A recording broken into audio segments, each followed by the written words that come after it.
Drūmas domas par slidinām ielām jau kļūšas par pagātni, taču līdz ar pavasara atnākšanu par sevi atkal atgādina šoferīšu biedrs, bedrs un bedrītis. Sakiet, kā jūs vērtējat ielu stāvokli Tukumā? Vietām drausmīgi. Kura jūsuprāt ir tā briesmīgākā iela? Un tā uzreiz nepateikšu, bet, vispār kopumā ir. Man pašlaik arī tā, es nevaru koncentrēties tikko no Rīgas, tur vēl trakāk ir.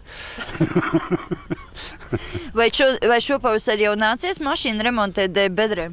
Nē, man bija jāapskata, tā bija bišķiņ ritošais, bet tas tā. Es no laukiem mestu man savādāk, cik es iebraucu pilsētā.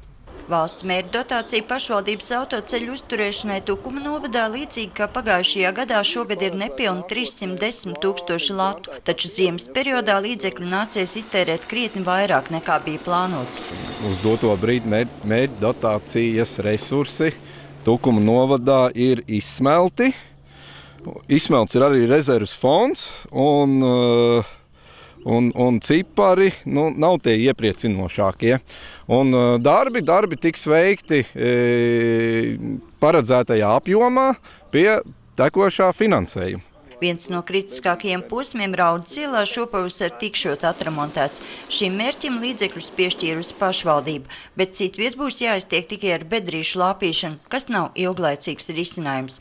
Noteikti laika periodu ir jāsāk atjaunot, un tās ielas, kas jau ir atjaunotas, pēc 5 gadiem atkal ir jāsāk atjaunot. Un ja to laiku palaiž garāku, tad, diemžēl, tā situācija ir šāda, kādu mēs dotajā brīdī redzam uz Raudas ielu.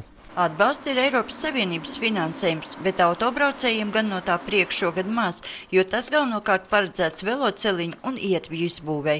Komunālās nodaļas vadītājs skaidro, ka tāds ir projekts un tam paredzētos līdzekļus nevar novirzīt braucamās daļas rekonstrukcijai. Tiesa par Eiropas naudu šovasar tiks atremontēts arī tilts pār Slocenes upi, kas kārtīgu remontu nav piedzīvojis teju gadsimtu.